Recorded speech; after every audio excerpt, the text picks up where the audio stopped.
안녕하세요. 바른수명연구소 소장 서준영입니다. 오늘 이 시간에는 반가운 게스트분과 함께 인터뷰를 나눠보겠습니다. 압도적인 득점력과 슈팅 능력으로 한국 농구에 큰 활력을 불어넣고 있는 선수죠. 팀의 에이스로서 언제나 멋진 활약을 펼치는 KBL 최정상급 가드 이대성 선수를 모시겠습니다. 2022-23 시즌 경기 일정이 마무리되고 거의 3달 정도 지났는데요. 그동안 좀 어떻게 지내셨나요?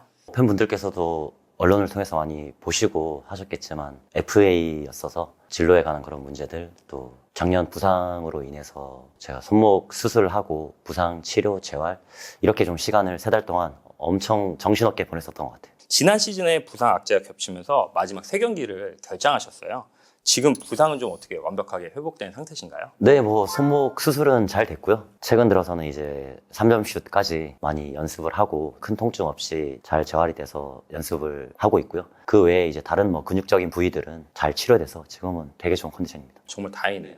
왜냐면 일반인들이 손목 부상이라고 하면 농구 선수로서 손목이 아프면 굉장히 힘들지 않을까 이런 생각해서 팬분들이 또 되게 이대성 선수 역시 덕종이다 막 이런 평가도 있었잖아요. 네네. 시즌 말미에. 최근 들어서 다시 3점 슛을 이제 쏠 수 있는 상황이 된 거니까 한 7개월 만에 제가 3점 슛을 통증 없이 쏜 거죠. 시즌 마지막 3개월은 사실 연습을 못하고 경기만 뛰고 약을 먹고 했던 거고, 그래서 지금은 사실 되게 어린아이 같이 슛을 쏠 수 있다는 게 너무 기쁘고 감사하고 그런 마음이에요. 마지막에 그럼 통증을 참고 어떻게 뛰셨어요? 왜냐면 이게 손목이 아픈 상태에서 또 경기력이 그렇게 떨어지지 않고 계속 좋은 모습 많이 보여주셨잖아요. 사실 제가 결정을 한 부분이고 팀 성적이 가장 중요한 문제였죠. 팀이 어려운 상황이었었고 제 개인적으로도 어쨌든 제가 작년에 대구에 있으면서 느꼈던 게 팬분들께서 정말 많은 사랑을 주셨어요. 저한테 시작부터 사실 최하위권이었잖아요. 그런데도 정말 그런 큰 사랑을 주시더라고요. 저는 사실 처음이었거든요. 그런 성적이, 작년에 그런 팀의 아쉬운 상황, 성적 이런 것들이 제 개인적으로는 사실 받아들이기 어려웠고 납득하기 어려웠기 때문에 어쨌든 후회 안 남기고 싶어서 시즌 끝나고 수술하겠다라는 답을 제가 가지고 의사 선생님들 찾아다녔는데 다행히 또 의사 선생님께서 한 분이 할 수 있다. 다만 이제 통증은 제가 안아야 되는 거죠. 그렇게 해서 결정을 했는데 사실 그런 부분 때문이었던 것 같아요. 대구라는 도시는 좀 어떠셨나요? 너무 좋았어요. 오리온스 이후에 이제 근 10년 이상인 농구단이 없다가 이제 생긴 팀이잖아요. 다시 대구에서 새롭게 시작을 했는데 그럼에도 불구하고 정말 뜨거운 사랑 보내주셔서 대구 분들이 또 특유의 그 색깔이나 이런 것들이 확실히 그런 게 있더라고요. 길 걸어 다니면서도 편하게 얘기해 주시고 어르신분들은 친구 아들 얘기하듯이 편하게 요즘 성적이 왜 그러냐고 그래서 되겠냐 이렇게 웃으면서 얘기해 주시고 그래도 잘하는 모습 보기 좋다 또 잘할 때는 그렇게 격려해 주시고 또 다른 따뜻함을 좀 많이 선생활하면서 느꼈어서 한 시즌 짧았지만 대구에 있으면서 팬분들한테는 사실 너무 감사하고 죄송한 마음이죠. 제가 21, 22 시즌에 이어서 22, 23 시즌에도 국내 선수 득점 1위를 차지하셨어요. 압도적인 득점을 만드는 이대성 선수만의 비결이나 원동력이 있으실까요? 득점상을 받고 싶다 혹은 해야겠다라는 생각은 제가 해본 적은 없어요. 연습을 하면서 더 나은 농구 선수가 되고 싶다라는 생각을 항상 해왔고 지금까지도 마찬가지고 그러다 보면서 이제 제가 미드레인지를 배우게 됐는데 참 신기하게 미드레인지를 배우니까 일관성이 생기더라고요. 자연스럽게 그게 누적이 되는 54경기에 누적이 되는 그런 시즌을 치렀을 때 거기에 맞는 결과를 내는 사람이 되더라고요. 제가 이 자리를 빌어서도 제가 그렇게 농구를 배우고 그렇게 알고 성장해 나갈 수 있게끔 도와준 효범형이나 그리고 강성호 박사님한테 정말 감사드리죠. 제가 만약에 3점 슛을 기반으로 계속해서 하고 있었다 그러면 작년 손목 골절이 됐을 때 못했겠죠. 근데 또 참 웃기게 미들레인지 기반을 하니까 부러져도 약 먹고 정말 여기 제가 테이핑도 아니라 손이 안 움직이게 하는 패드를 대고 했어요. 손목을 꺾는 거는 못하죠, 사실. 이 정도까지만 갈 수 있는 이 선에서 이제 연습을 하고 약을 먹고 했는데 미들레인지는 날아가더라고요. 내가 땀 흘렸고 이미 내 것으로 미들레인지를 만들었으니까 3점 시도 좀 줄이고 팀에 피해가 가지 않는 선에서 내 에너지를 팀 승리하는데 넣을 수 있겠다라고 판단이 들어서 그렇게 선택을 했고요. 그래서 그 일관성과 또 맞물리더라고요. 다들 이제 농구를 잘하기 위한 방법, 방식, 효율 이런 거를 따지잖아요. 아까 말씀드렸던 것처럼 결과를 매번 내는 극소수의 사람들은 더 좋은 슈퍼를 가지고 있고 더 좋은 기술을 가지고 있고 더 좋은 에너지를 가지고 있고가 결과를 내는 게 아니더라고요. 무수히 많은 변수와 실패가 다가와요. 근데 이 변수에 대한 제 대처, 제 회복력, 제가 이런 상처를 받았을 때 내가 이 상처를 어느 누군가는 손목이 부러졌다 그러면 바로 수술을 해요. 또 어떤 누군가는 약을 먹고 뛰어보겠죠. 100명이면 100명이 다 다른 선택을 하거든요. 근데 저는 선수 레벨이 나뉘는 건 이 실패에 대한 대처가 어떻게 하느냐인데, 저 같은 경우에는 그렇다면 내가 이 상황에서 내가 할 수 있는 건 뭔지에 대해서 계속 찾았어요. 그런 부분이 사실 저는 결과를 만들어낸다고 생각하거든요. 사실 저는 누구보다 많은 실패를 했던 사람이고 하다 보니까 회복력이 좀 다른 것 같아요. 이정 선수는 비시즌 때 항상 어떤 무기를 새로 장착해서 나타나시는 것 같아요. 근데 그런 어떤 훈련 법이나 성장하는 방식에 대해서는 좀 어디서 어떻게 배우신 건지 궁금합니다. 다들 미들레인지를 만들기 위해서 어떻게 해야 되냐라고 이제 접근을 시작하죠. 그러면은 방법을 알려주는 사람들이 많이 있을 거예요. 미들레인지를 잘하고 싶다. 그러면 누가 잘 쏘냐? 이대성이 미들레인지 잘 쏜다. 그럼 제가 연습을 어떻게 하는지를 봐야겠다 하면, 제가 뭐 유튜브 쳐보면 제가 연습하는 것도 나오고 경기장 와서 경기 전에 하는 것도 나오고 그러거든요. 대부분 그걸 하세요. 근데 실제로는 미들레인지를 얻기 위해서는 제가 취했던 방식은 새벽 4시 반에 일어나서 매일 슈팅을 쏴요. 그러면서 제 스스로하고 끊임없이 대화하죠. 그 시간들이 쌓이면 실패에 대한 제 대처할 수 있는 저의 그 회복력들이 올라가요. 미드레인지를 쏠려고 내 걸로 만들려고 하면 무수히 많은 실패와 변수를 제가 마주해야 돼요. 연습 때 제가 100개를 쐈는데 90개가 들어가요. 근데 시합의 중요한 순간에 딱 들어왔어요. 근데 그걸 딱 쐈어요. 근데 안 들어갔어요. 당연히 안 들어가죠. 그런 과정은 당연히 있으니까. 내 거로 만들기까지. 근데 그때 감독님의 그런 시선, 동료들의 시선, 이제 그런 것들하고 싸워야 되는데, 근데 그런 시간들이 반복이 되면서 제가 미드레인지 얻는 시간까지 가게 되는데, 다들 방식과 효율, 방향의 목적을 맞추더라고요. 내 무기가 되기까지의 그 상황까지는 엄청나게 많은 단계들이 있잖아요. 이걸 못 깨고 올라가더라고요. 왜냐면 가다가 멈춰요. 한 시즌 치르다가 미드레인지 몇 개 쏴봤는데 팀이 져요. 그러면은 내 장기 3년 다시 쏘는 거예요. 그렇게 되면 그 시간에 오래 머물러서 못 올라가는 거죠. 그래서 프로에서 새로운 걸 만들기가 되게 어려운 것 같아요. 제가 흘린 땀에 대한 믿음, 새벽 4시 반에 일어나가지고 운동을 2시간 해보면은 제 자기 객관에 엄청나게 많은 도움이 돼요. 근데 그런 과정들을 통해서 만들어낸 거죠. 매년 자유투 성공률이 꾸준히 상승해 오다가 2022-23 시즌에는 86.8%로 통합 1위 기록을 세우셨어요. 자유투 성공률이 이렇게 굉장히 좋아지셨는데 어떤 본인만의 그런 방법이 있으셨을까요? 뭐 다른 거는 크게 없었던 것 같은데, 손목 부상 당한 기점으로 성공률이 훨씬 더 올라갔던 것 같아요. 근데 제가 끝나고 나서 좀 돌이켜 생각을 해보니까 의식적인 부분하고 관련이 좀 있는 것 같더라고요. 멘탈적인. 네, 멘탈적인 부분으로. 다치고 난 뒤에는 통증이 워낙 심하고 하다 보니까 더 집중하고 더 편안했던 것 같아요, 마음이. 이거 뭐 딴 데 신경이 안 쓰이니까 아파 죽겠는데 이거 림은 맞춰야 되는데, 이런 생각을 처음에 쐈어요. 사실 그건 결과랑 거리가 멀잖아요. 넣어야 돼, 내 루틴은 어떻게 해야 돼, 이렇게 해야 되는데 그냥 아무 생각 없이 쏜 거죠. 근데 결과가 그렇게 나더라고요. 이거를 내가 어떻게 설명할지를 생각을 해봤는데 유튜브를 찾다가 답을 얻었어요. 코비 브라이언트가 81점을 넣었을 때 무릎이 너무 아팠대요. 저희끼리도 하는 얘기들이 되게 많아요. 농구 선수들이 어디 부상있으면 농구를 잘한다 그래요. 저도 개인적으로 그런 경험이 많아요. 어디 뭐 햄스트링이 무리가 가 있는데 뛰잖아요. 농구가 더 잘 돼요. 이유가 코비 브라이언트 얘기를 하더라고요. 성공을 하고 싶고 마이클 조던 뛰어넘고 싶어서 3P 됐을 때 시카고 불스 경기를 봤대요. 근데 그들의 경기를 보면 보통은 팀들이 오르락 내리락 하잖아요. 고요하더래요. 게임 흐름이나 리듬 자체가 상대를 압도하는 그게 일관성 있게 쭉 갔는데, 그 이유를 보니까 명상을 그렇게 했다는 거예요. 팬분들께서는 모르겠지만 그 안은 전쟁터거든요. 내가 어떻게 하면 안 죽지, 어떻게 하면 죽이지를 끊임없이 생각하는데, 사실 이게 결과랑 거리를 멀고 그 안에서 나만의 방을 만들어서, 그게 명상이래요. 그때 시카고 불스는 명상을 참 많이 했대요. 필 잭슨이 그걸 많이 얘기를 했고, 근데 아프면 그 방이 들어가시는 거예요. 이번 프리드로도 사실 그런 맥락이었던 것 같고요. 그래서 더더욱이 저는 이제 제가 느낀 경험 이런 것들을 토대로 이런 부분들에 많이 집중하는 것 같아요. 실제 결과를 얻기 위해서 내가 할 수 있는 것들. 보통 선수 같으면 사실 나도 잘 모르겠어 이러고 넘어갈 수 있는 부분을 이정 선수는 끝까지 연구하고 계속 공부해서 또 이런 깨달음으로 승화시키는 게 정말 대단한 것 같습니다. 얼마 전 이정 선수의 일본 B리그 진출이 공식적으로 발표되었습니다. 해외 진출을 결심한 계기와 시오스즈 미카와 팀에 합류하게 된 과정이 궁금합니다. 언론을 보셔서 아시겠지만 호주 리그라는 큰 무대에 진출하고 싶었고, 그 이유는 농구 선수로 더 나아지고 싶기 위함이죠. 그리고 KBL에서도 큰 변화를 가져왔고 성취했지만 세계 무대에 대입해서의 제 객관적인 결과가 많이 궁금했어요. 농구 인생을 이제 사실 뭐 5년, 6년 더 해야 되는 시점에서 이런 해외 진출, 이런 도전이 저를 더 큰 사람으로, 더 나은 사람으로 만들어 줄 테고, 그런 경험들이. 그래서 호주 진출을 좀 준비를 했었는데 상황이 여의치가 않더라고요. 전에는 오퍼가 되게 적극적이었어요. 근데 이제 올해는 제 3점 성공률이 떨어진 부분에 대해서 얘기를 많이 하더라고요.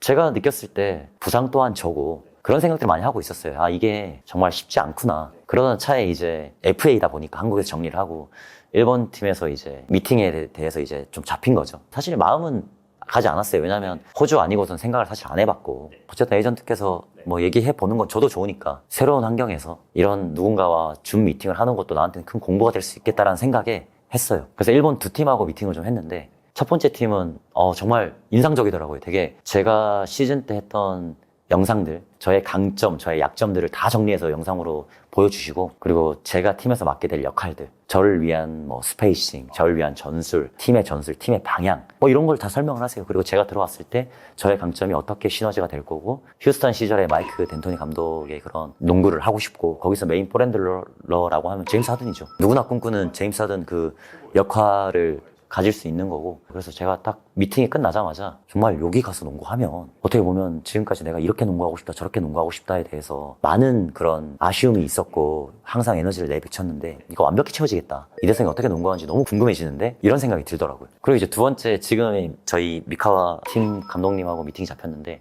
하기 전에 이력서를 보내주시더라고요, 팀에서. 근데 저보다 한 살이 많으세요. NBA 코치로 10년을 계셨는데 나보다 한 살이 많은데 NBA 코치로 10년이 있었다는 거는 무슨 의미일까 하고 보니까 보통의 대학교 비디오 분석으로 시작하셔서 그 자리까지 가신 거예요. 지금 이 저희 시어즈 미카와가 사실 되게 명문 구단이라고 저도 들었어요. 약간 한국의 모비스 같은. 한 감독님께서 24년을 하셨대요. 근데 최근에 이제 3년 동안 성적이 나질 않아서 이제는 변화가 필요하다 해서 혁신을 하겠다 해서 지금 이 감독님을 사실 임명을 하고 큰 비전을 가지고 이제 새로운 시작을 하는 시즌인 거죠. 그렇게 해서 미팅을 했는데, 미팅을 쭉 하면서 되게 비싸게 얘기하시더라고요. 네가 어떤 선수고 우리 팀하고 잘 맞을 것 같고 네가 직접 만들어낼 수 있는 그런 기술들과 그런 것들은 정말 엄청나다고 생각한다. 근데 그분은 저한테 그러시더라고요. 그 전에 감독은 30분 메인 포핸들러, 뭐 제임스 하든, 자기랑 뛴 선수들이 항상 커리어 하이를 기록하는 게 자기의 신념이고 철학이고 이렇게 얘기를 하시는데, 그 감독님은 갑자기 마지막에 외국인 선수들이 뛸 수 있는 스팟이 2자리인데 근데 나머지 3자리는 다 경쟁이다. 내가 네가 와서 게임을 뛴다라는 약속도 못 해준다. 다만 하나 약속할 수 있는 건 어떤 뭐 다른 외부적인 요인 없고 우리 팀이 승리할 수 있는데 가장 도움이 될 수 있는 사람이 누군지에 대해서 정말 객관적으로 판단해서 그 3자리에 대한 기회를 줄 거다. 팀에서 뭐 그런 외압 이런 것들 하나도 없다. 누구보다 깨끗하게 나는 그거를 보고 판단할 거다. 근데 그 얘기 들었는데 저는 그 얘기가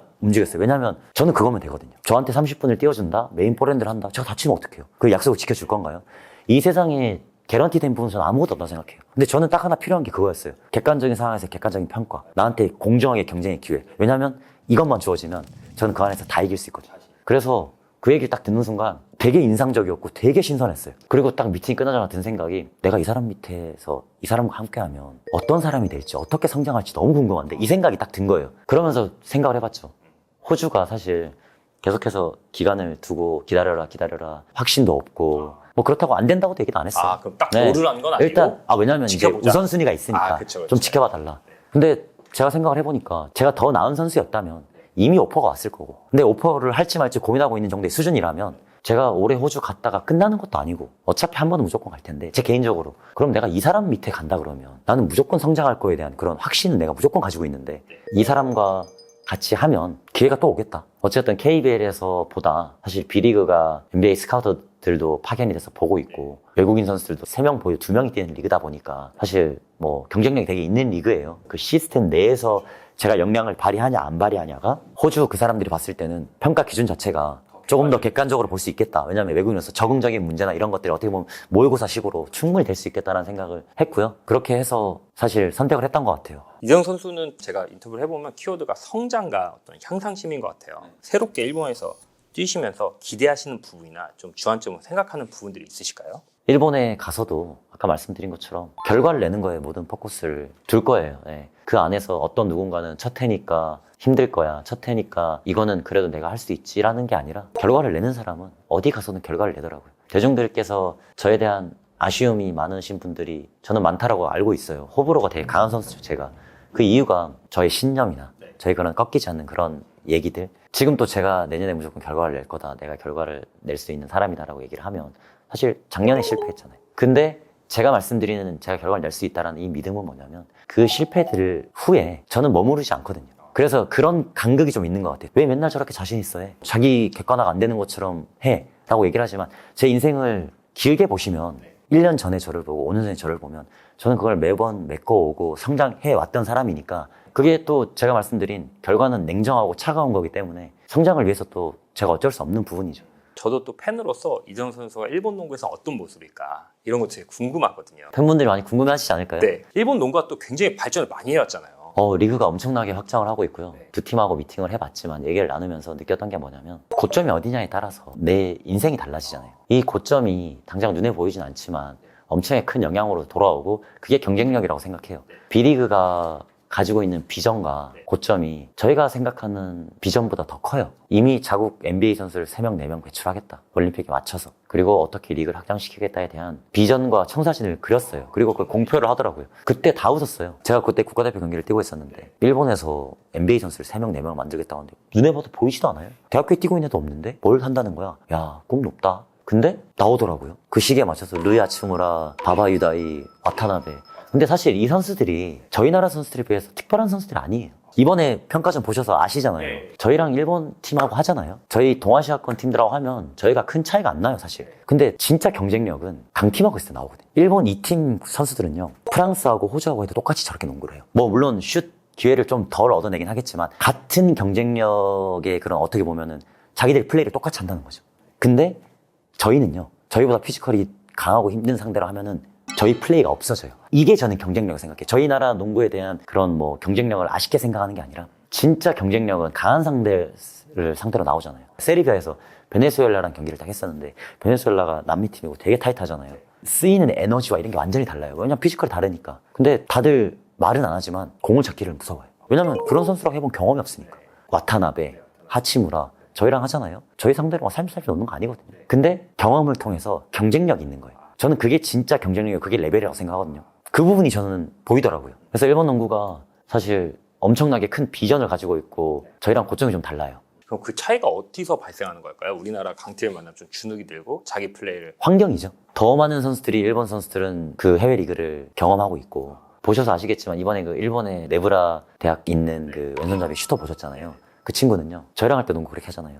호주랑 할 때 농구 똑같이 그렇게 해요. 미국 대학교 농구에서 이미 하고 있으니까 강팀을 상대로 할 수 있는 것들 그게 진짜 실력이죠. 결국에는 시스템적인 문제라고 저는 생각해요. 더 큰 고점을 알려줘야 되고 그런 부분들이 진짜 한국 농구가 성장하고 성취하는 데 있어서 큰 도움이 되지 않을까. 일본 계약이 1년이잖아요. 네. 1년 이후도 혹시 생각해 보신 부분이 있으세요? 팀에서는 사실 처음에 2년을 하자고 얘기를 했는데 제가 일단 1년만 하겠다고 얘기를 했고요. 1년을 해서 저를 성장시키고 저는 제 스스로가 벼랑 끝으로 몰아넣어야 성장한다고 생각해요. 이게 배수의 진이라고 하잖아요. 스포츠는 벼랑 끝에 가니까 성과가 나더라고요. 다음이 없어야 돼요. 근데 모두가 다음이 있는 걸 세팅을 하죠. 그래서 다 효율을 찾는 것 같고요. 그래서 1년만 했고 1년이 지나고 나서는 그때 가서 제 최선의 선택을 할 거예요. 그게 어떤 선택일지는 사실 모르겠는데 제 그 테이블 안에서 최선의 선택을 할 거고 이번도 마찬가지였어요.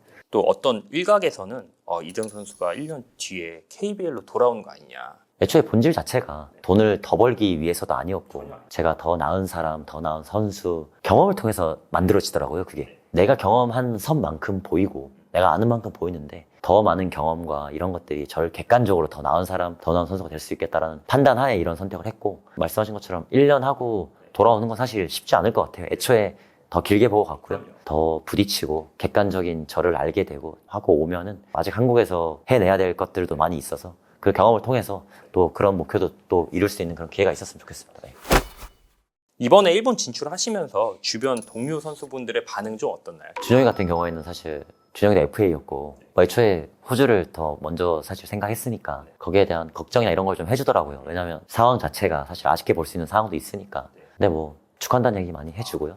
건아 같은 경우에도 너무 축하한다고. 사실 이번에 뭐 국가대표팀도 건아랑 함께 하고 싶었어요. 왜냐면 마지막이니까. 첫 시작을 같이 했었거든요. 누구보다 항상 가깝고 가족이고 가장 힘들었던 그 트레이드 그 순간에도 함께 했었고 국가대표 뛰면서도 정말 나라를 대표한다라는 명예의 그 책임감, 그 감사함을 라거나라는 선수랑 함께 할 수 있었던 게 저한테는 엄청 큰 의미예요. 그래서 사실 올해의 마지막을 더더욱이나 건아의 마지막을 함께 하고 싶었는데 아쉽죠. 마침 손목 부상도 수술도 있었고 근데 뭐 흔쾌히 건아 입장에서 괜찮다고 얘기해 주더라고요. 그래서 멀리서나마 응원하고 있습니다.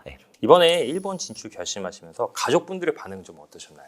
처음에는 사실 힘들어했죠. 조금 많이 힘들어했고 와이프 입장에서도 사실 쉽지 않은 결정이고 저는 제 가족들을 정말 사랑하거든요. 저마다의 사랑의 방식이 있겠죠. 누군가는 제가 아침에 새벽에 5시에 일어나서 운동을 하러 나가면요. 아이랑 와이프가 방에 자고 있어요. 나가는 게 방에 있으면. 그러면 저도 몸도 너무 힘들고 가족 위해서 사랑해 주려고 하는 건데 내가 굳이 이렇게까지 해서 4시 반, 5시에 일어나서 운동 나가는 게 같이 그냥 자고 7시에 일어나서 아이가 눈 떴을 때 옆에서 아빠가 사랑해 하고 안아주고 이렇게 몸 비비고 이게 더 낫지 않나라고 생각을 하는데 좀 깊게 생각하면 내가 지금 이 시간에 나가서 내가 더 나은 사람이 되고 더 성장해서 더 내가 농구를 사랑해서 나아지고 있는 모습을 보여주는 게 내 아이한테 이게 진짜 사랑이다 라고 제 개인적으로 느껴요. 그래서 나갑니다. 뭐 저는 그런 방면으로 다 제가 선택을 하고, 와이프 입장에서는 이해가 안 되는 부분이 많죠. 와이프는 저랑 같은 사람이 아니니까. 근데 와이프한테는 제가 물어봤어요. 왜 이렇게 선뜻 이해하냐고.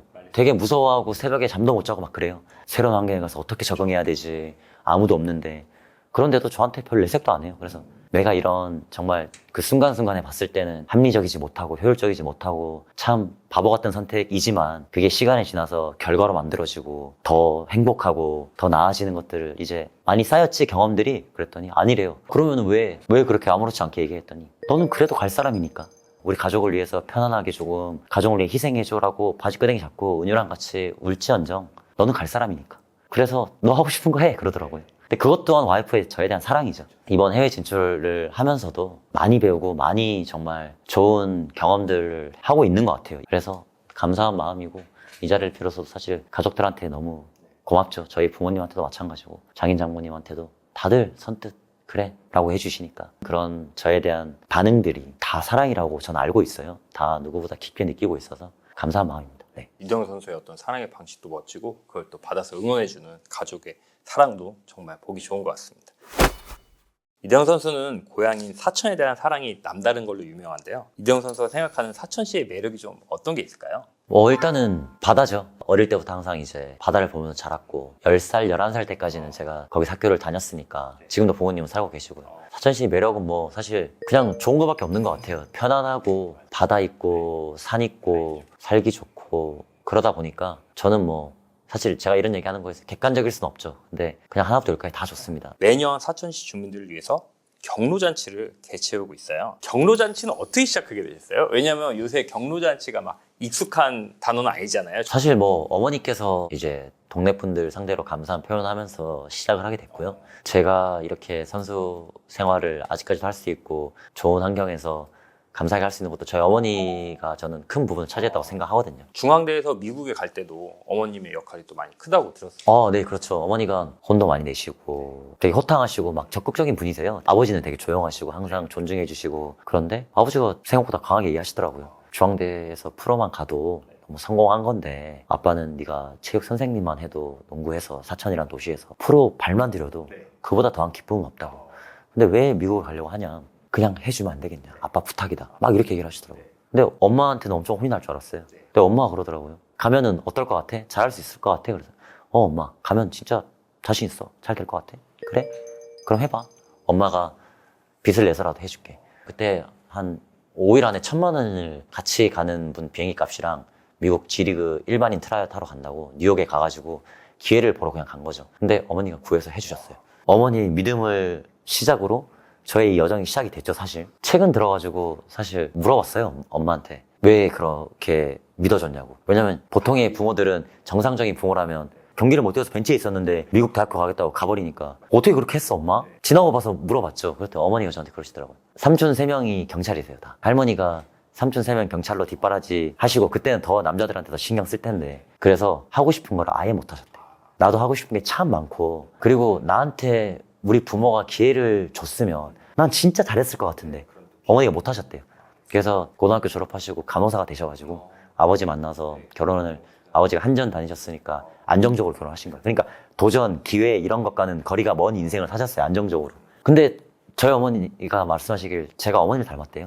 쟤는 날 닮았는데 얘는 기회만 주면 뭐든 할 것 같다. 그래서 그냥 그렇게 하라고 하셨대요.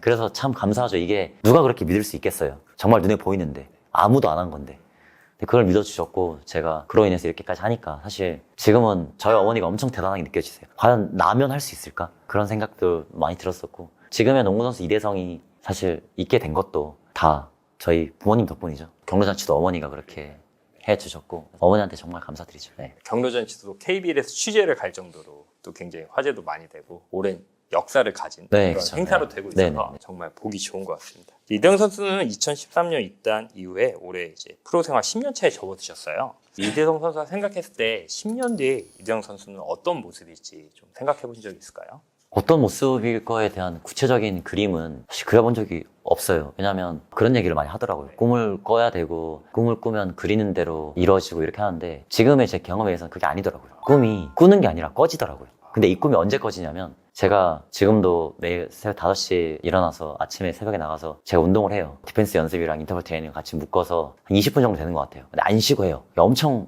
되게 어려운데 그걸 딱 하고 나면 이미지들이 떠올라요. 이미지들이 정말 내가 생각해 본 적도 없고 내가 그려본 적도 없는 이미지들이 그 행동을 하고 나면 이게 팍팍 튀어 올라와요.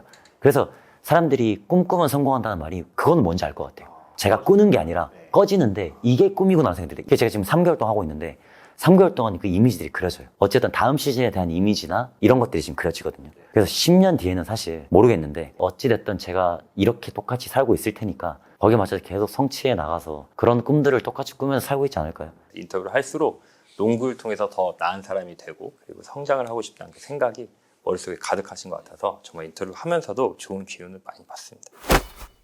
그럼 마지막으로 이대영 선수를 응원해 주시는 팬분들에게 한 말씀 부탁드리겠습니다.